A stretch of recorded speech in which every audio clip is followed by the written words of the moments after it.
Hi guys, it's Karen's Intuitive Jewelry, coming up with something a little bit different design. We are going to be using a variety of different wire, mostly copper, well, all copper base, but this will be bare copper and 24 gauge, 18 gauge, and 14 gauge, as well as some tinned copper wire, just for the silver effect. I may or may not use it because we could always tin the copper, but we'll see. This is a little bit, seems harder, not dead soft, but this one's dead soft. This one I'm not so sure about. But then these are the tarnish resistant, copper based, silver plated by Parawire. Love them. Dead soft and 20 gauge. And here's a 16 gauge. I think I got this at Michael's very early on in my journey. Now, 3 years ago, I can hardly believe it. I probably didn't buy this 3 years ago, but it's just an off-brand 16 gauge, silver plated, like craft wire, they call this, probably dead soft.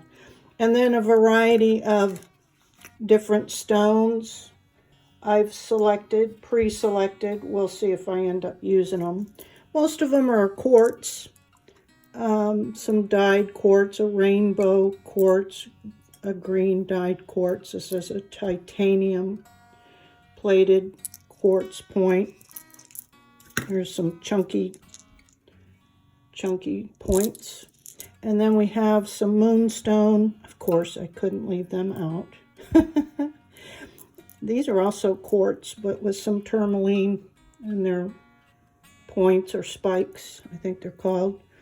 Some nice flashy labradorite. This is a little fancy jasper that I may do something with. And just a couple chips to go with a couple of these points, whatever ones I use. This is a little itty bitty peridot and a black jasper chip. So that's basically the materials for this project. And then some of the tools. Here's a steel bench block. Got this really heavy, so I don't lift it too much. Got this on Amazon.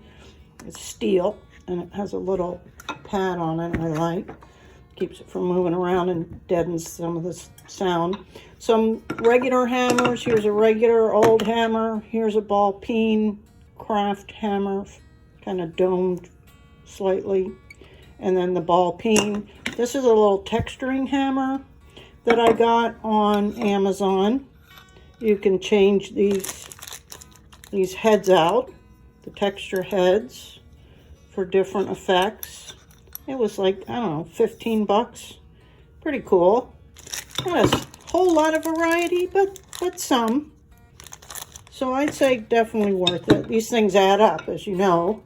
Some of the pliers, round nose, bent nose, flush cutter, nylon jaw. Here's an ImpressArt little hole punch. And then a step bail making pliers. These are nice because they're very accurate. And that's basically it, I believe. We may end up putting some patina on the bare copper wire. Not sure yet. I may jump in there with a little bit of soldering for some effect. Not sure yet, but I'll let you know how that goes. And here we go. Okay guys, so the first one, we're going to start with this 14 gauge pure copper wire. I got this on Amazon. It's from Craft Wire USA. Haven't found any problems with them. First thing I always like to try and start with is a fairly straight piece of wire. I want to make a kind of a horseshoe frame for this. So I found this pill bottle that I think will work. So I'm going to use that as to form this. Pretty simple. Like I said, kind of to make a horseshoe.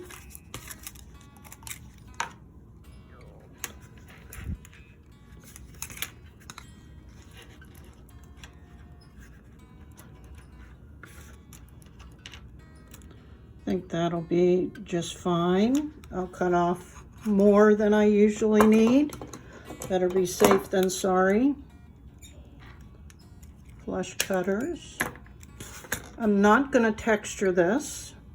What I am going to do is hammer these ends flat, but this way flat, so that then hopefully I can make a little hole and string these through the hole.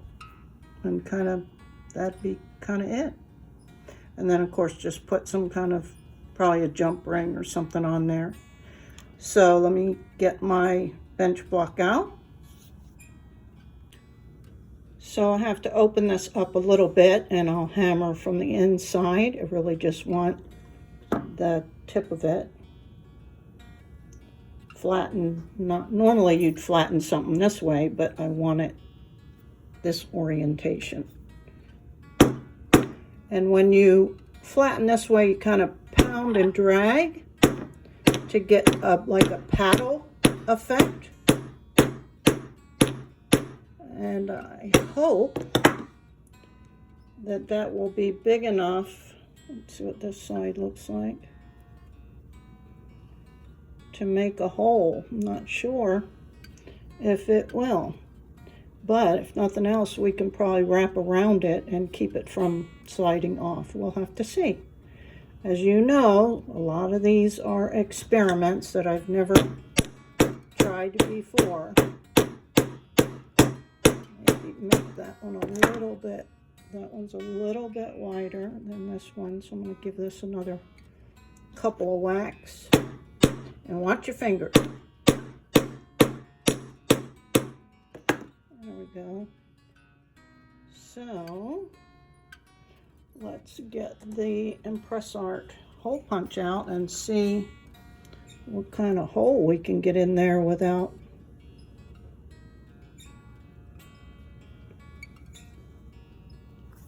totally, oh, nope, didn't work. Let's try this side, because this isn't really that small. But that notch might just work just fine for the wire to be wrapped in there. So all hope is not lost. Let's try it again. So what that tells me is this particular design, yeah, and see that kind of came off the side as well. This particular design would probably require a larger gauge than even a 14. So probably a 10, I'm sure would be sufficient. And those do not technically, I don't think, maybe you can get them at your hardware store, but I don't think they come on craft rolls. But I bet if I looked on Amazon, it's worth a look. Look up Amazon, put in 10 gauge pure copper wire, dead soft, see what comes up. You never know. Okay, so I'm going to reshape this using our bottle because it got out of shape. And this might be longer than I wanted, but we'll see.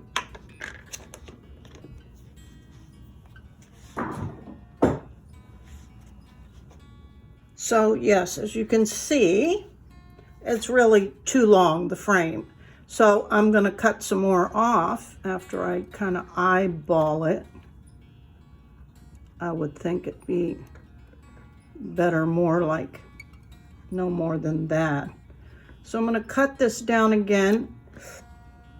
And maybe this time I'll just make a loop instead of trying to punch a hole in it and see if that works better.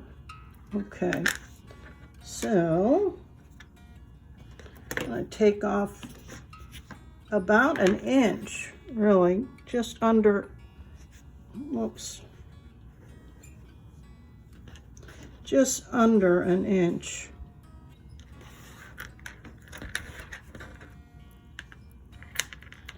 Right, I said about there. So yeah, about an inch. And you know me, I'm never exact. It gives me too much stress to do that. But we can give it a quick estimate.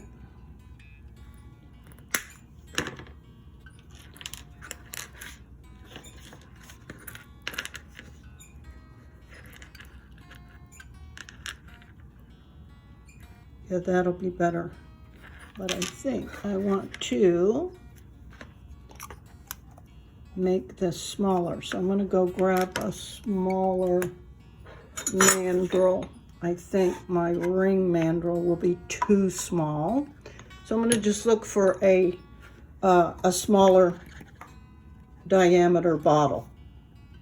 So a little bit smaller, as you can see, not by much. And we all have, well, I don't know about all of us, but a lot of us have pill bottles laying around. So it's easy enough just to put it on there and give it a squeeze. And I would say, yes, that's much better. So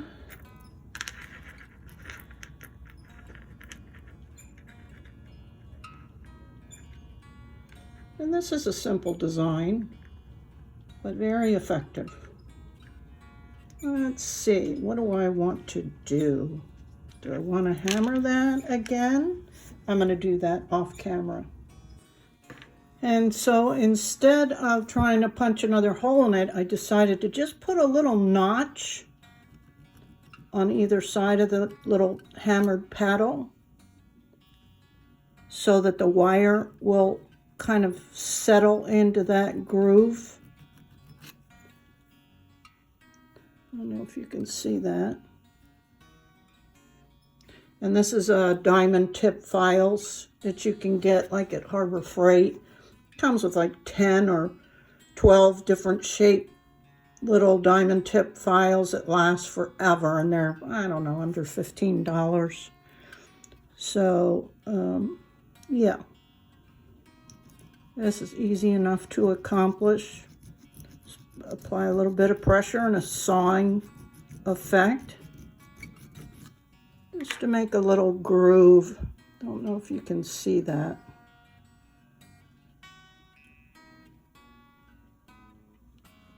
And you can do a little bit at a time to get it where you want it. Again, go slow, because you can always do more, but you can never take away. I thought about using my cutters. There, now you can see the little notch. Using my flush cutters, but I was afraid that I would, you know, apply too much pressure and bloop, cut it in half, and I don't want to do that. So again, just using these little diamond tip files, making a little notch where the wire wrapping will go. I always like trying to figure things out. If something doesn't work, I guess I was born that way. I think I get that from my father, because my mom, I can't recall, she's more of a rule keeper, goes by the books. She was a seamstress, so she was always very precise and followed instructions, whereas my dad was always trying to figure a better way or an easier way, and pretty sure that's where I get it from. Okay, so a couple of notches, that works for me. Let's see if it works for the piece. So I started by just wrapping one of the ends here with the notches in it. a minimum of 3 times, and you can be the judge of that. I'm going to try just 3. Cutting off the end, pinching that down, and you can flatten the wire down.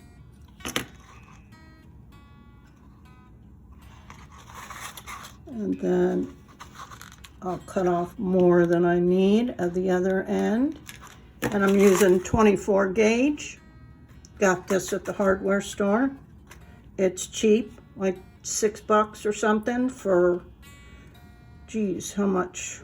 100 feet. Yeah. Okay. And I had pre-strung these the way I wanted them to lay. So we're going to try and follow that same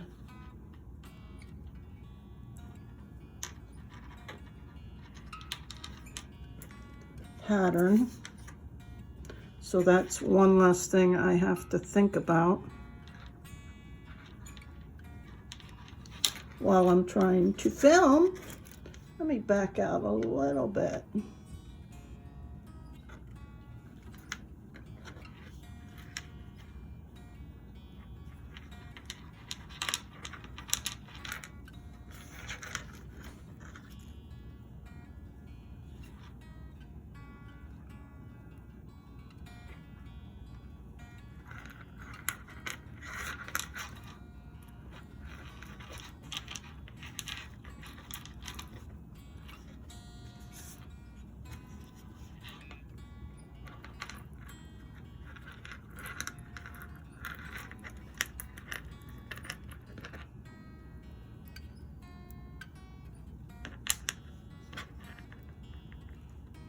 Okay, I want to open that up a little bit.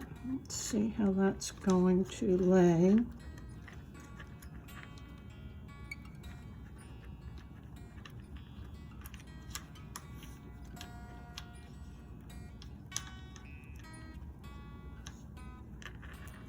Yeah. So wrap this around here. Now, of course, this side's a little trickier because you don't have as much room to mess with things. And this thinner gauge wire, I don't know if you've all paid much attention to it, but technically it's better as you're going through small areas to push it through this way instead of trying to feed it through like you would a thread or something. I mean, you can, but that it's more prone to kink.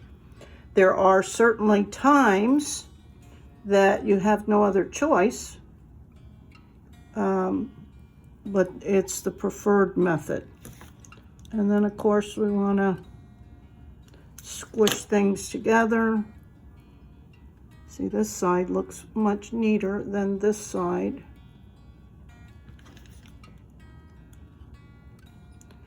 But my feeling is that there's always room for improvement. And as you all know, I'm not big on perfection. Okay, so when we're getting ready to end this, typically you cut it off kind of on top and then use pliers. And let me get my little, oops, sorry about that.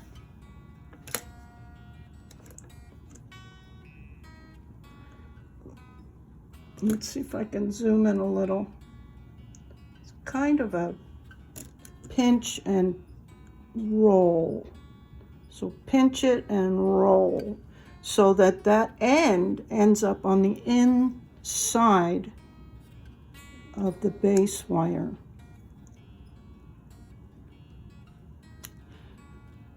Pinch and roll.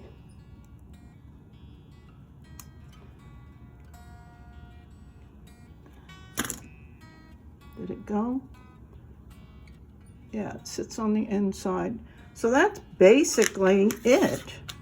And then we'll put a couple jump rings, or there's this other YouTube channel, I'll mention it below, Matt's Crazy Art. He was one of the first YouTubers I started with, and I learned an awful lot in the early days from Matt, so thank you, Matt. He's great, has some amazing ideas and techniques, and best of all, he's so encouraging.